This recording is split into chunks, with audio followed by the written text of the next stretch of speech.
yet another week. I think show number 33. Welcome to Behind the Lens. I'm Debbie Lynn Elias, Movie Shark DeBlore, or whoever and whatever you know me as. For those of you just joining us for the first time, and I know every week there are more of you who tune in, and we really appreciate it. I appreciate it, and I hope we're entertaining you and educating and enlightening you. Behind the Lens is just that. We go behind the lens and below the line, film, TV, even stage.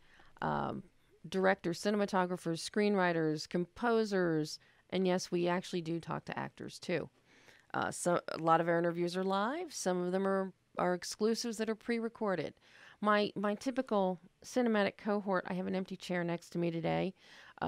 Greg Srizavazdi. Greg is actually out at a press junket today doing interviews while I am here live on air. But that's okay. I won't bore you too much. You won't have to listen to me too much because we have a jam-packed show of callers today. Our first interview today will be with Juan Feldman, writer-director of a new film starring Marcia Gay Harden called Afterwards. This is one of the most beautiful films I've seen all year, and within 5 minutes, I wanted to go rushing to the passport office to get a passport and then go to a travel agency and book a trip to Costa Rica. So we're going to hear from Juan about this beautiful, it's a very quiet, intimate story. It's got romance. It's got the sweeping tropics of Costa Rica. And it's just a beautiful, beautiful film on so many levels. At 11:30, the halfway mark, we've got a good friend of mine. We became friends at the LA Film Festival, producer Ian Coyne, and his feature film at LAFF was A Ram a Ram. He is now producing another film, a short film called The Canary. It debuted last night at Holly Shorts Festival in Hollywood. Ian's going to be joining us along with his writer-director, Karl Herrmann, and cinematographer, director of photography, Noah Rosenthal. Those of you that are fans of Matthew Lillard know Matthew's work. His directorial debut was Fat Kid Rules the World. Noah was Matthew's cinematographer. And the difference between the two films, between The Canary and Fat Kid, shows a great depth and range with what Noah has already at this stage of his career. So we're going to have the three of them joining us. And then we're also going to have, if we have time, hopefully we'll have time, a lot of excerpts from my exclusive interview with director James Ponsoldt.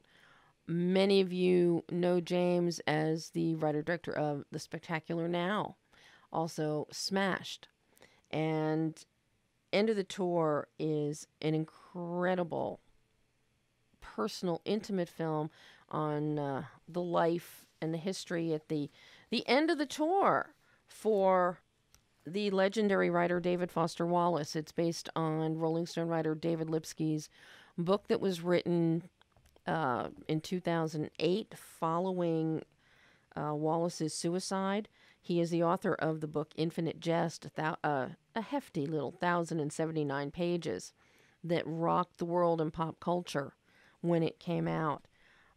The film takes a very interesting take. It's a very interesting perspective, and it is out in limited release in a lot of the art house theaters, the landmark kind of theaters, the ArcLight type theaters. If you get a chance, see it, but you can hear a lot of, you'll be hearing later today, a lot of my interview with James about bringing this project to life and how you pick a certain one segment out of a man's life to tell a story. But first up, let's give a huge shout out to Disney and Bob Iger for the D23 announcements this weekend. We are all going to be benefiting from Star Wars Land in Anaheim and in Orlando at Disneyland and Disney World. Yes.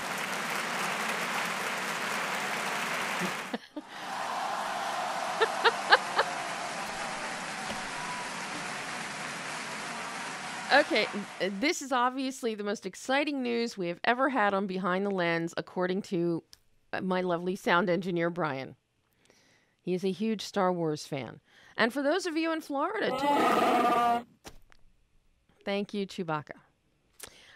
For those of you in Florida, you're also going to get Toy Story Land. So maybe you'll see what's going on with Buzz and Jesse and Woody and Bo Peep before it even gets into theaters. But for Disney fans everywhere, this was a huge, huge, huge weekend down in Anaheim at D23. A lot of incredible news was announced. I'll have stuff later today and tonight about the events up on my website, moviesharkdeblore.com, and in a few other places. You know, you can find my full reviews and interviews in addition to various outlets around the country or on Examiner, even overseas. You can also go directly to my website, moviesharkdeblore, DEBLORE.com, and you can find archives of Behind the Lens, video and audio, red carpet interviews from Spirit Awards, LA Film Festival, various other red carpets, TCM Festival, our Classic Corner. And it's all every day. It's growing with more and more content as soon as I can get it all written and up there. But last week I promised you all we started talking about the Gahil Gibran's The Prophet again, the new animated film that's out that Selma Hayek. It has been her passion project for about 8 years now. And last week you got to hear her speak very passionately about her inspiration for wanting to make the film and bring it to life. But one of the very unique things, and Greg and I have talked about it, and I talked about it again last week, is the animation. Calling on 9 different animators to infuse their own ideas and interpret 9 of the poems or passages from Gibran's book, The Prophet. The result is stunning animated artistry with all different techniques and types of painting, from watercolors, pen and ink, graphic stylings. So I had a chance to ask Selma when we were doing interviews for The Prophet about, she was so passionate about turning the book into a film. How and why did she select animation as the format? Then the second part was why animation? No. Animation, yeah. Okay. It's also a film about freedom. I think that another hope for the world to be better, it's for us to break from our programming, because we are educated, especially our children, to be consumers. And everything that comes at us has an agenda. And even when we watch movies, we design them to entertain you, we digest them for you, and we design things that are going to make you feel one way or think one way. And this film breaks all the rules of cinema. Animation, art for me, it's a great way of freedom. The film combines poetry, art, painting, drawing. We have all kinds of things there. And filmmaking, because the structure of the storytelling comes from the cinematic structure of telling a story, and music. And I think that also the fact that we did not make it all the same kind of art. It's honoring the theme of freedom. Every single animator had complete freedom to create whatever they wanted and interpret the poem how they wanted, and we did not interfere. We chose them from all over the world, from all different religions and different ages, men, women, and they bring their own perspective, and they do it through art in a way that then you get to be free. You also get to be free because you're surprised every time and you don't know what to expect because there's going to be a new kind. What this does is it almost forces your brain to be malleable and open. And then you are understanding a story, and then we take you out of the story, and we give you information visually and through poetry and through music, but it's yours. it's for you to decide what to do with it. It's sort of like you take a journey, but inside of yourself. And when you see the film, I think she truly did achieve the vision that she was hoping for, because the art, each panel, each frame, it is open to your individual interpretation, and some of the artisans move you more than others. Just in the press screening that I was at, each one of us was taking away something different, and different forms of the art touched each of us in a different way, or connected and resonated. So again, it's Cahill Gibran's The Prophet. It is out in theaters. It is in very limited release, so you do need to hunt it down. Social media sites, everything will be on the video of Behind the Lens, so that you can find it on Facebook, on Twitter, on the website, and find out where screenings are, because it is such a worthwhile film to see. It is truly an immersory, emotional experience, and directed by Roger Allers, again, who gave us The Lion King. So, The Prophet. See it if you can. Now, before Juan Feldman calls us in a few minutes, let's start talking about End of the Tour. For those of you that don't recognize the name of David Foster Wallace, he was a very renowned author. One of his short stories he had written was Brief Interviews with Hideous Men. It was made into a film. Trust me, the film is this side of hideous. Skip that. He is known primarily for his, as I mentioned earlier, Infinite Jest. Infinite Jest, it's very thematic, the themes of loneliness, of suffering. Empathy is impossible due to the very nature of individual pain, but can we identify? So many philosophical levels, and they all stem in reading the book. If you can plow through it, it really taps into Wallace's consciousness, into his depressive states, into his take on the world, quite honestly. David Lipsky at Rolling Stone was assigned, begged, I think, to go and interview Wallace as he was winding down the book tour for Infinite Jest. And hours of tapes later, he wrote an article. The interview was in 1996. 12 years later, Wallace committed suicide. And following that, Lipsky wrote a book. Although, of course, you end up becoming yourself. A lot of this was predicated upon these interviews, these tapes. And then it fell into the hands of James Ponsoldt and Donald Margulies. Donald Margulies, Pulitzer Prize-winning playwright. He previously had written Dinner with Friends. He is brilliant. And he took the book, he took Lipsky's book, and he created a screenplay. And attached to and culled through dialogue. So a lot of the dialogue in the script is the dialogue that was actually on the interview tapes between Lipsky and Wallace.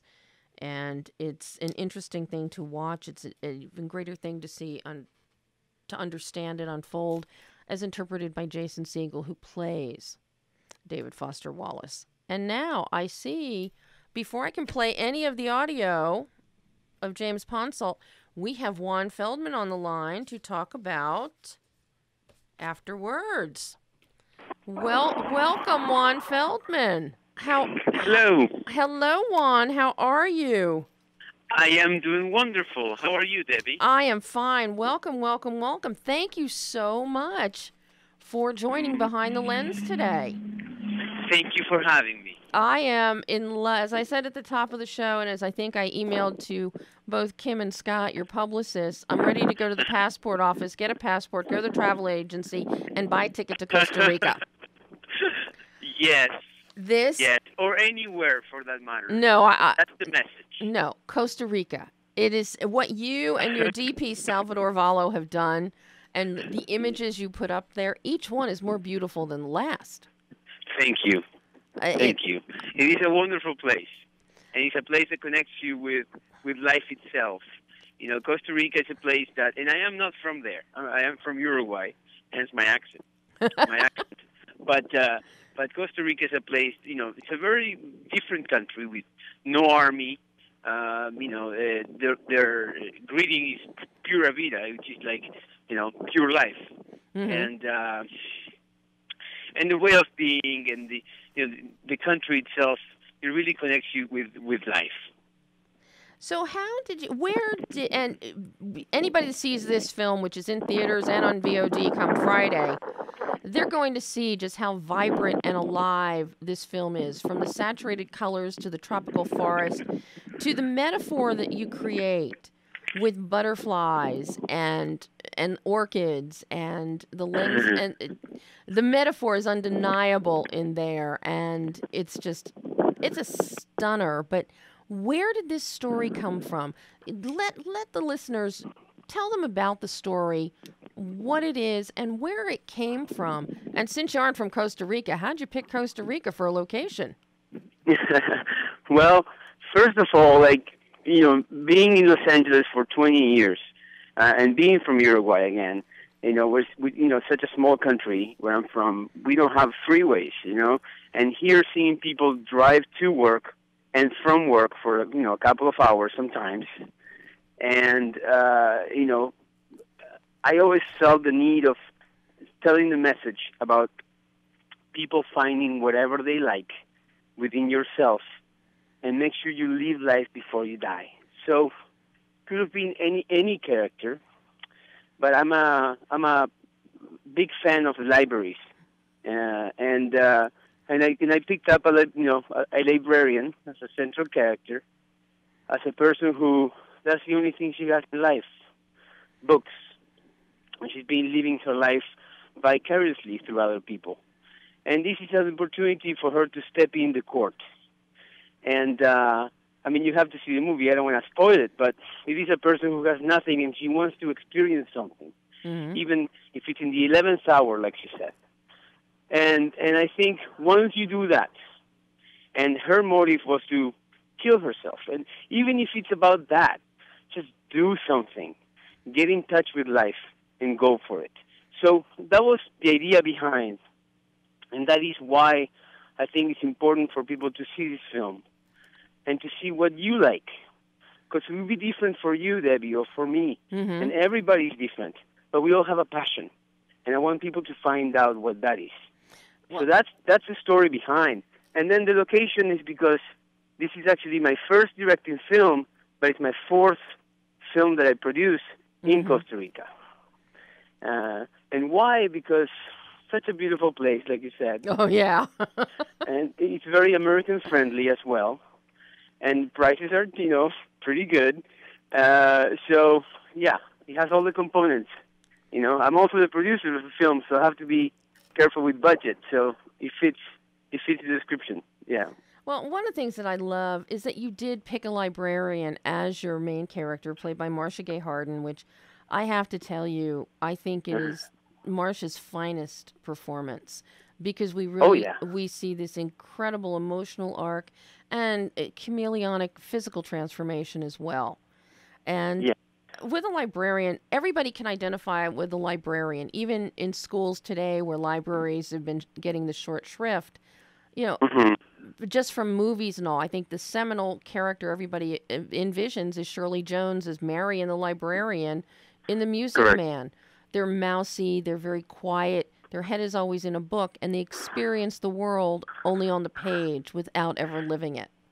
Correct. And to me, it was also an exercise to see what would happen when you juxtapose two very different characters, like she is in the movie. This very introvert person who it's all about books and has no street culture, with this other guy who's a Latino guy, extrovert, all street, no books, and you put these two characters together, and it's the possibility of people learning from each other.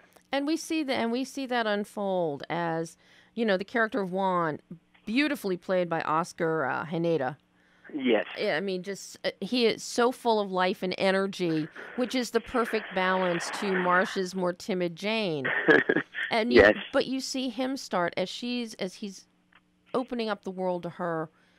he gets opened up to the world of books. And then, interestingly, what you have done is the character of Anna, Juan's daughter, played Yes. by the adorable Jenna Ortega. Oh my God.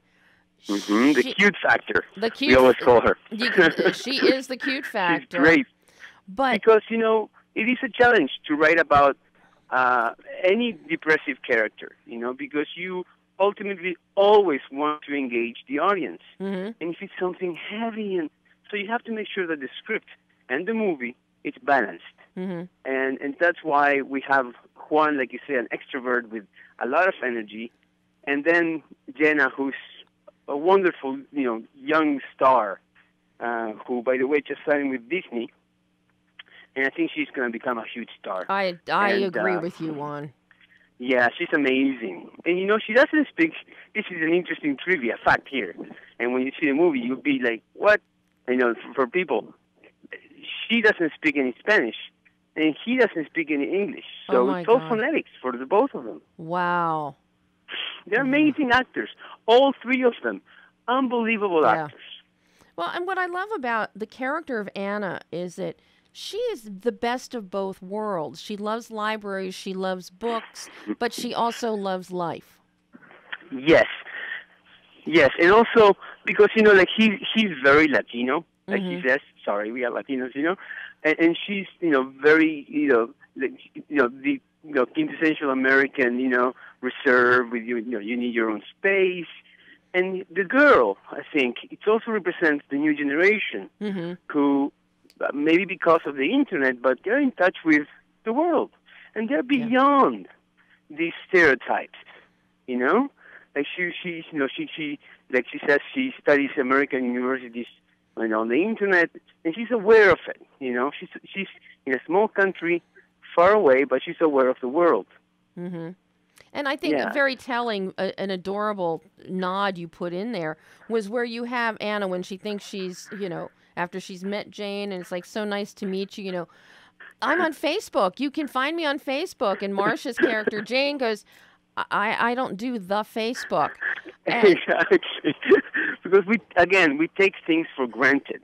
And when we stay at home and we only know our home and our job, and that's the only thing we know, it's a very limited vision of the world. Mm-hmm. And if we want a better world. And to me, it's all about that. If, I have kids, and if I can leave the world just a little bit better behind me, I'd be so happy.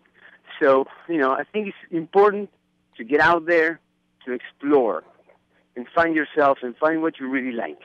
Well, in your explorations, how did you find the specific locations for Afterwards? Because they are beautiful. They are stunning. The magic of the sunsets and the sunrises. But so finding those locations. How, in the same way that she discovered her adventure. It's to me, surfing. I'm a surfer. Oh. I surf. So I live in Venice Beach in California. And, which is perfect for me for work and for my sport. Mm-hmm. And I do travel. And then I went to Costa Rica once. Boom. I was like, this place is great, And I made some other films there. And then when it was time for me to produce and direct, and I was like, I need to go to a place that I'm familiar with, and I feel comfortable, and I can afford it. So I called back my friends there and I said, guys, I'm going back. And okay, round out the troops, Yeah.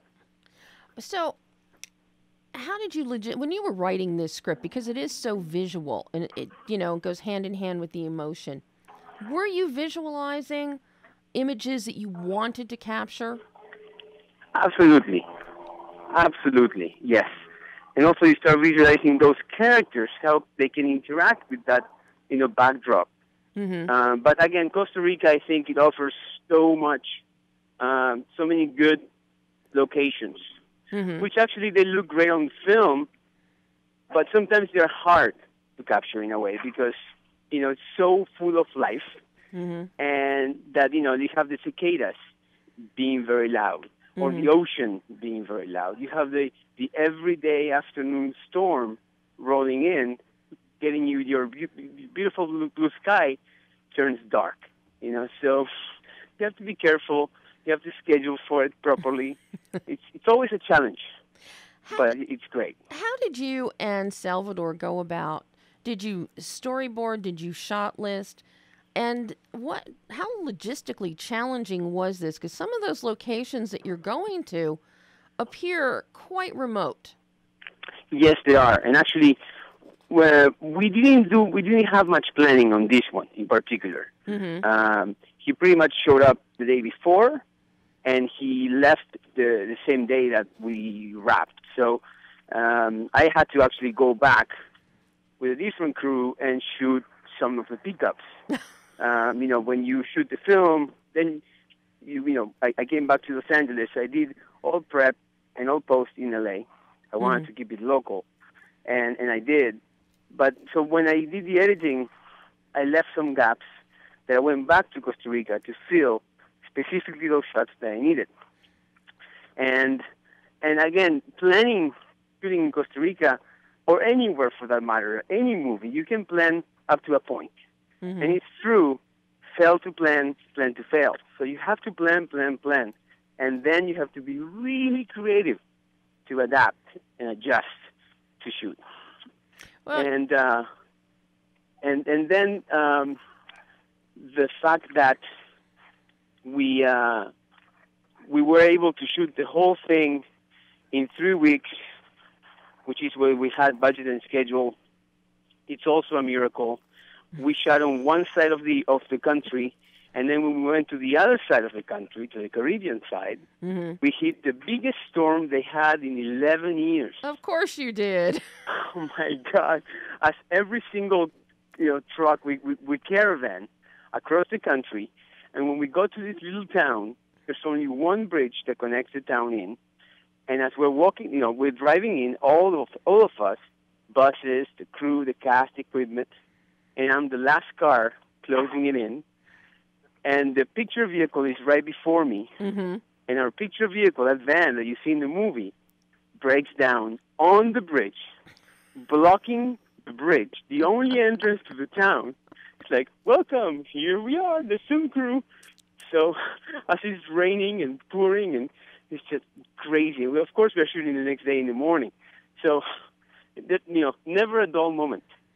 Oh, my God. Well, a standout element of this film, you talk about Mother Nature and the cicadas and the sound of the surf and the sounds from the rainstorms and all. Your sound design incorporates all of those elements, so it becomes a truly sensory experience.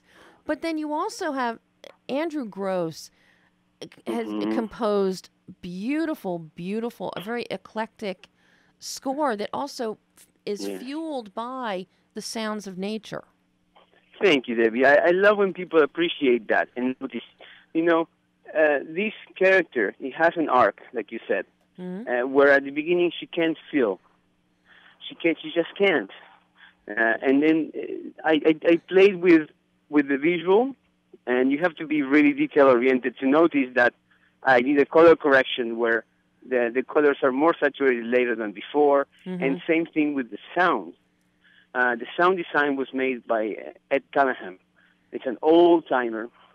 He worked for Coppola, for George Lucas back in the days, in the 60s and 70s, and he's really, really good. And we worked together hand-to-hand to create this thing where the sounds at the end of the movie are more predominant, and she starts, you basically see and hear through her. And then, of course, like you said, Andrew Gross, amazing composer, and with the same elements that, same concept of having more elements later than before.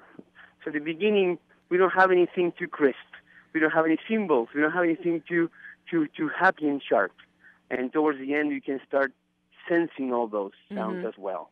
And it goes hand in hand. It's analogous to Jane's awakening and her embracing life and becoming more aware of the things around her. Correct. I mean, and I hope people can relate, and I think that's the beauty of this. And I hope people can see that this relates to all of us. Oh, with every given day, we can be more in touch or not with life. And some people just never attain it in their lifetime. And this is what I'm trying to prevent. Everybody is responsible for your own life, You have to live life before you die. Mm-hmm. I mean, and this afterwards shows that and tells it so eloquently. It is. Thank you. I have to say, it's one of my happiest surprises of the year, Juan. Oh my God, Debbie, thank you. I really didn't know what to expect. Me neither. Me neither. When Kim brought the film to my attention, and then when I watched it, it was truly one of the happiest surprises of the year for me. I appreciate that. I mean, Thank you. As a first feature for you directing, trust me, it does not look like a first feature. Well, you know, to me, as I first had to do this as an exercise to see if I could tell a story, and in the most non-pretentious way.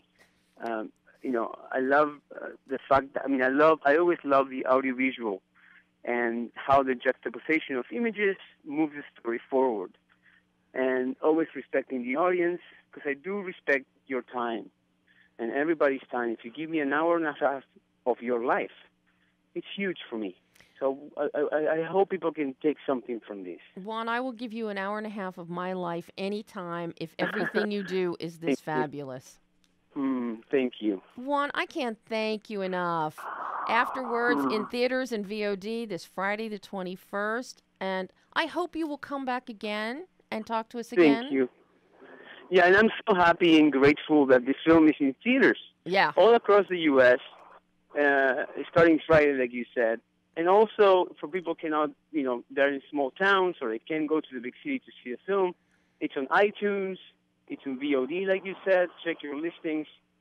I just want this message to be spread as far reached as possible. But let me say, the bigger the screen, the more you're going to love this film. I agree. And there's something about being in that, call me old school, but being in a big black box with people, with strangers, people you don't know. There's something about that as well. Yes. Juan, thank you so much. And we will talk again soon. My pleasure. Thank you so much for having me. Bye-bye. And that was Juan Feldman. And do we need a battery change, Jordan? No. We're good. Okay, so we're going to jump right in here with my favorite people right now. Is that Ian? I'm here, Debbie. Hello, my darling. Hi, Debbie. Thank you so much for having us on this show. I just want to say that I'm very honored to be on, and I'm so happy. Thank you. Oh, he's playing producer right now, people. Just so you know, we don't talk like that to each other in real life. All right, now I'm trying to figure out, Brian, are you going to link my calls? Yes, I'm trying to get Brian to link Karl. Karl's there? I'm here. How you doing, Debbie? And Noah's there? Yep, I am. Thanks for having me. Yay! They're all here. Well, since I didn't talk to any of you boys after last night's screening of The Canary at Holly Shorts, let me just say I am beyond intrigued. Noah, your visuals are stunners. Your growth and diversity as a cinematographer since the work you did for Matthew on Fat Kid Rules the World, gorgeous. Oh, thank you so much. Gorgeous. So let me start with Karl. Briefly tell everybody what this story is about. And of course, you can give the plug for what's going to come after this short. And how you came up with this, because this takes us back to a time, the gold rush time, the Old West, something that everybody is really craving, that we've seen the Australians and the New Zealanders turning out in films, but not necessarily our own American directors. Well, I think that I've always been a fan of the American directors that have played in this genre. Although when I kind of approached it, I didn't really think of it as a Western right out of the gate. What I really was inspired by was trying to explore that feeling of having kind of missed the moment. You see in our sort of current day people experiencing a gold rush of sorts in the tech world. Or in the world of oil, or before that. And I think that I wanted to go back and explore some of these contemporary themes of when is it the time to throw in the towel, or when is it the time to go for broke, and try to find a way to explore that emotion through the context of history. So as I was approaching this, I really wanted to more lean into the genres of thrillers and horrors, because I did realize like I was kind of playing against the backdrop of a Western, but I didn't want to fall into this kind of the tropes and sort of the plot types of the traditional Westerns. So that's kind of where it came from. That was the inspiration behind it. And in large part, the inspiration also kind of came about because of discovering this town of Bodie, which is an actual gold rush town in Northern California, that is currently a state park, and it's preserved kind of in this, it's like an arrested decay. Part of the town is kind of held in the way that it was left in 1920 when people finally stopped living there, and then parts of the town have been allowed to sort of wither and decay. And so I found it to just be this very beautiful, somewhat haunting kind of a backdrop to tell this story against. And Noah, what kind of field day is that for you as a cinematographer to be given this beautiful, picturesque palette to work with, and then your only real pop of color is that little yellow canary? Yeah, I mean, I think, Karl had a very strong visual concept when he had the script, and it's such a evocative landscape. We're getting to work in an abandoned ghost town. We're getting to work in a mine and try to figure out that and be able to, it's just very rich in opportunities photographically. So, we actually went up and we did a little pre-scout when we were, because I don't know if you know that this film was crowdfunded through Seed and Spark. Yes, I do know that because Ian made sure that gave me enough info so I could go looking. Well, we went on like a pre-scout sort of to, we were able to get Matt O'Leary involved very early, and he and Karl hit it off, and we did sort of a scout/shoot to get some winter footage, which actually exists in the movie, but also kind of get our bearings for Bodie and work together as a very slim team. But it was very cool to be able to see it in multiple seasons, because I don't think a film of this size generally gets to have that diversity of landscape where we were able to shoot winter and I guess summer, fall. And I'm a huge fan of running water, so being able to shoot on a creek for a day was a blast. I'm actually right now I'm out in Wyoming. I used to be a fishing guide, so that was something that I thought was pretty neat opportunity. So. How cool! Now I understand. I think we have another member of the team who popped in here. Bert, can you guys hear me? I can hear you, Bert. Okay, good. Because I was on the call earlier and I just heard you guys, but I don't think you could hear me. Oh. Okay, so now we've got 4 of you here with this with this great this great experience. Ian, don't laugh. With this great experience of the Canary. So, from a producing standpoint, how do you gentlemen go about bringing this film to life and making that crowdfunding decision? Because with all the crowdfunding sources out there, how you arrived at the selection you made with Seed and Spark? Bert, you want to talk about that a little bit? Since it was Bert who actually introduced us to Seed and Spark as we were sort of going down that crowdfunding decision. So how do you? And then for me, it came down to the content, to the script, and getting to know Karl and finding ways that we can support his vision. Ultimately that was it for me. Mm-hmm.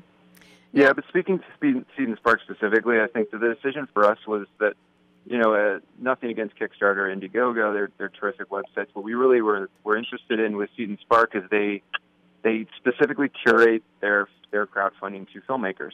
And as we were exploring different options, both from a sort of a fee perspective, just candidly, the economics are more compelling with Seed and Spark than they are with the other 2 platforms right now. Mm-hmm. And then we also found that Eric and Emily, who are the heads of Seed and Spark, were just really collaborative and very helpful in terms of sort of orchestrating a crowdfunding raise. Just a lot of pointers about how to reach out to the social media community and really honestly, the pre-production for this movie kind of began a month before our crowdfunding even started, because it actually takes quite a bit of planning to even launch a successful crowdfunding campaign. But we were very fortunate and had a terrific, outpouring of support from our friends and family and the sort of filmmaking community through Seed and Spark. So we were able to raise our production budget and get off to the races. And Panavision was also extremely supportive.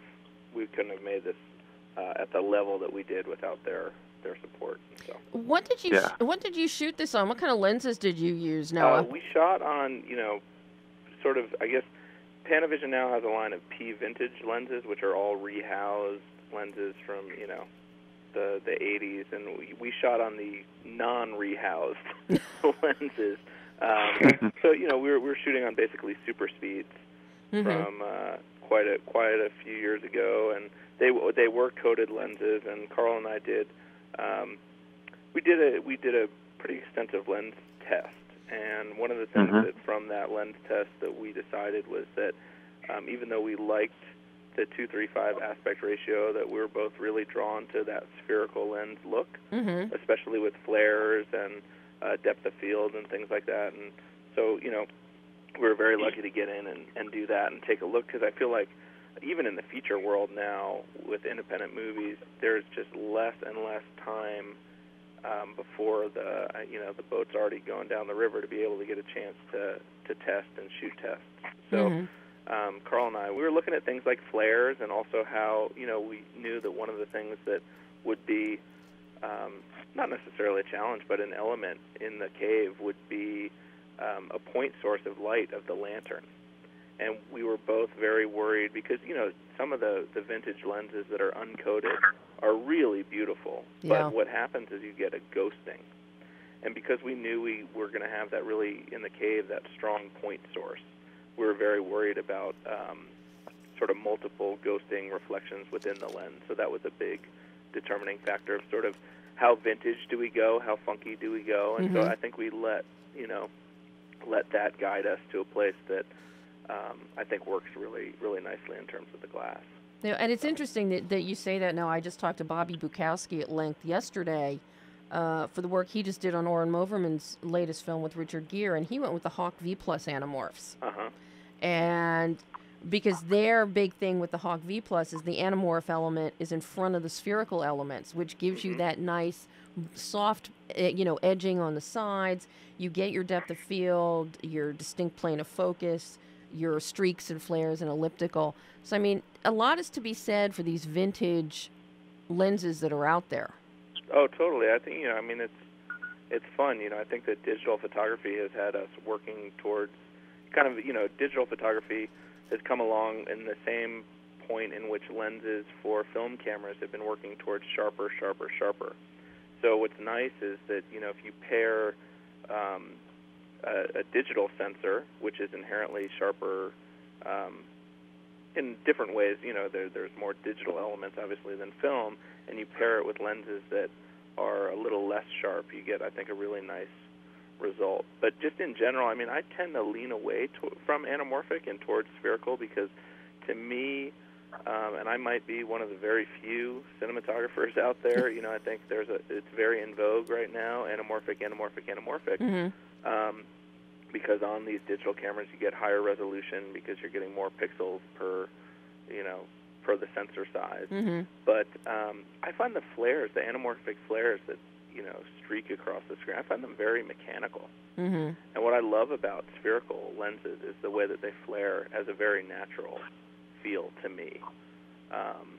So that's one of the things that I look at, and there are other ways to control depth of field aside from anamorphic. Even and anamorphic images are beautiful, but we just knew that especially in the case of the Canary, that something that was going to have such a strong point source lighting tool like that lantern in the cave, that we didn't want to have any risk of mechanical looking flares or ghosting or anything like that. So now, off topic of the film for 1 second, Noah, I just want to find out, what do you think of the Zeiss Super lenses?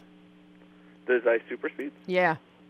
I've used them throughout. I like older Zeiss lenses, especially on the Arri Alexa. I think that it's a good combination. I shot a film called Cold Comes the Night on a set of super speeds, not Panavision super speeds, but kind of lenses of the same era. And there's a certain quality of the glass of that day that I think is perceptible. Mm-hmm. There's so much with color correction now, and everything is going through a DI. You can really manipulate the look. But I think that there is a certain quality and creaminess to those lenses when you shoot them a certain way that helps you at least get an image that's fun to start from. Mm-hmm. So now back on to the Canary here. Now I know this is now going to be made into a feature film. Thank God. Was it always your intention, Karl, Ian, whichever one of you wants to jump in? Was it always your intention to eventually turn this into a feature? Yeah, I've always, I guess, looked at it. Shorts are amazing. They need to be kind of a compartmentalized story on their own. But I definitely always went into this thinking there was a larger story for Orville, and also for Lemuel and Emmeline. I felt like the backdrop and the tapestry of the gold rush is still relatively unexplored in film and sort of the modern time. Mm-hmm. And I always kind of imagined this would be a proof of concept for a larger vehicle, essentially the prologue to a feature. Mm-hmm. Now, yeah. No, I was going to say, Ian, let me ask you, because you now have co-produced a feature before. You just did it with a Ram, which is still traveling all over the world and just is getting the best receptions everywhere. What are your considerations in taking a short film and bumping it up in turning it into a feature? Well, the biggest consideration really came because of Karl. When I met Karl, I really liked his vision. And I think as a producer, I try to find people who I believe I can grow with, who I can go on a journey with. And I saw that Karl was kind of, I think he's a visionary in the making of sorts. He sees things in a very unique way, and he's a true storyteller. And so when I met with him and he told me the story of the Canary, I instantly saw and instantly realized that this guy could take this all the way, and that this could be a feature, and that this would definitely want to be something that I want to be a part of, telling this amazing historical story, and having people like Noah and Bert involved, and Whitewater Films was almost a guarantee that we would have an incredible product. So the consideration really came down to Karl. Mm-hmm. If not for him, I can say I would not have been part of the project. He's incredible, and I would do another project with him at the drop of a hat. Well, you are going to do the feature film, aren't you? I'm sorry? You are going to do the feature film. Oh, I hope so. We plan on doing it together. So I do hope to see that come together. There's some good movement in that direction, and I know Karl says that he's working on extending into the feature length. Right? You're writing it right now, right, Karl? Yeah. It's been a fun process to try to convert this into a full feature. The prologue of the Gold Rush then moves to a contemporary story in the feature that juxtaposes kind of present day Bodie with the past, mm-hmm. and plays a little bit with the genre of horror in terms of sort of psychological horror, and mm-hmm. the feeling of kind of slowly losing your grasp on reality. So it's definitely throwing a throwback to films like The Orphanage or before that The Shining. So those are kind of the inspirations. Those are big inspirations for me, both the directors and the films themselves from a storytelling perspective. I've always just found that idea of losing the idea of going mad and not knowing that you are maybe the scariest sort of emotion for me personally to explore. Mm-hmm. So let me ask you, Karl, how much research goes into writing a script and also visually in developing your visual tone and your production design mm-hmm. when history is involved, if you want to stay true to any of the elements of history? How much research do you delve into? I do a lot. I read several books on the Gold Rush. I did a lot of research just sort of through the internet about the Bodie specifically and the history of that town. I was really looking for. It's sometimes hard, you read something that's just sort of a dense nonfiction about a time period or a place, and it doesn't give you a sense of character. Mm-hmm. So I guess the hardest part in doing this research is really looking for anecdotal or true stories about gold miners and what their lives were really like, and sort of the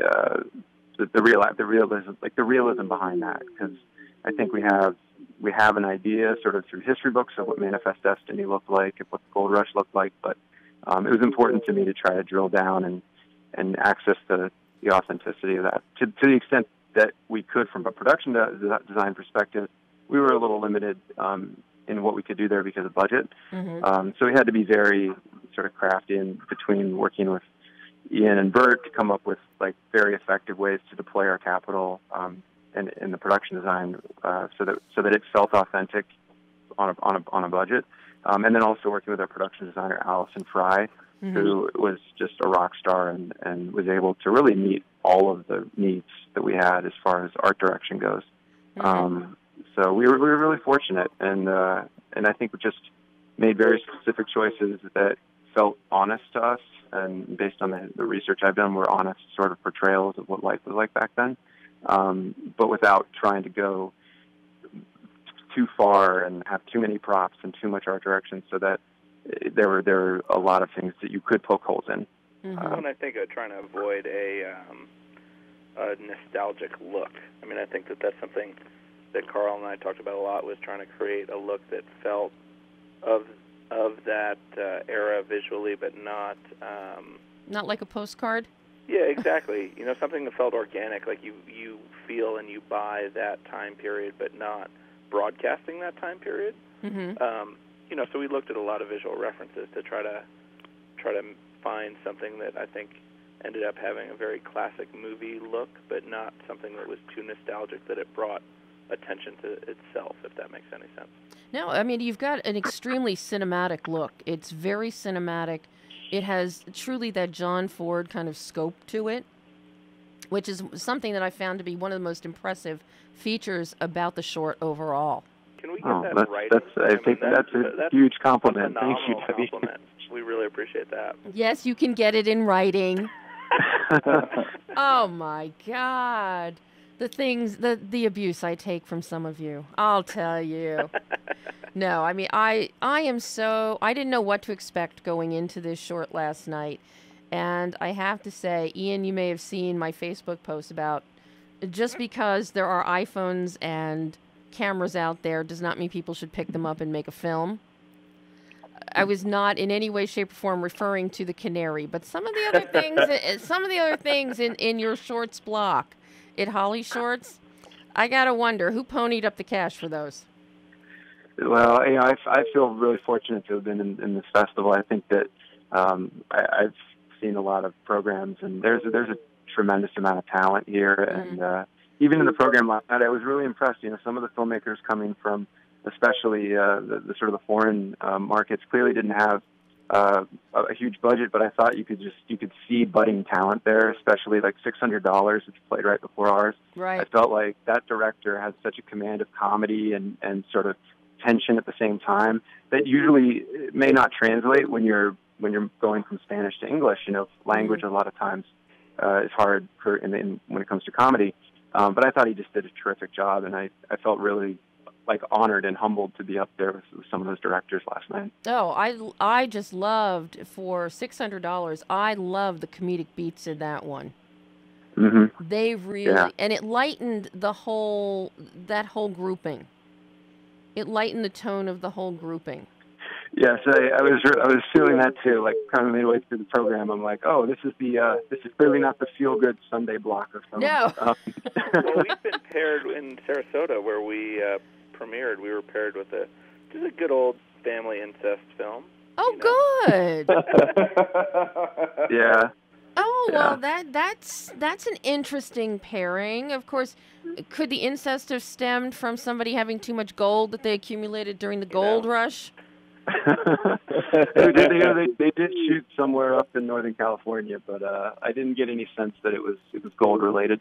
But the blocks we kind of fall into, it's fun for us because it is a thriller, and that was certainly the intent behind sort of what we're going for. Mm-hmm. But I'm happy when I see how kind of like all these different directors approach that genre. I didn't want to approach it sort of like straight out of the gate. We're shooting in that kind of blue, moody tone. Mm-hmm. I wanted to sneak up on the audience a little bit, and I felt like watching how it played out last night. It worked nicely to juxtapose the other films that were in that block, which some of them really sat in the pocket of the thriller the whole time. They were predictable with the way we kind of approached it, which is to lead the audience down that rabbit hole and sort of bring them get them into the feeling of anxiety without them really realizing it's coming. But what you did taking us into the rabbit hole, though, Karl, is we don't see that ultimate twist coming as we're going into that rabbit hole. And that was one of the great standouts in the Canary, especially when you juxtaposition it against the other films that were in the Holly Shorts thriller block last night, because everything was predictable with them. And yours was not. Oh, well, that's very kind of you to say that. Thank you very much. I mean, it's always nerve-wracking when you play for an audience and you're not sure how things will resonate. So it's nice to hear that. Thank you. So let me ask you, before I let you four lovely gentlemen go, what is the gift that filmmaking gives to each of you? Anybody want to jump on that? Yeah, I mean, I guess I'll give a quick opening on that one. To me, filmmaking is a chance to play in an imaginary world. Sometimes the world that we live in can be harsh and it can be very difficult. And for a little while, we get to go somewhere that isn't here, and we get to make things the way we want to see it and the way we want to live it. And to me, that's what filmmaking is, and it's why I adore it so much. I get to make believe. Oops. Did we just lose everyone? Uh-oh, the phone system just went out. I'm sorry that we lost all of our guys. I will now have to give them profound apologies when I see them all in person. And I will follow up with them and find out what is the greatest gift that filmmaking gives to all of them, because it is something that's very interesting. And, I think somebody is calling back in. Who do we have? Hello? Hello, sorry about that. Who did it? It was me. That was you that disconnected everybody, huh? Oh, is that what happened? Everybody. The phone system. The phone company no. The phone company took everybody down. We got to call AT&T. And of course, and now we're at the end of the show, too.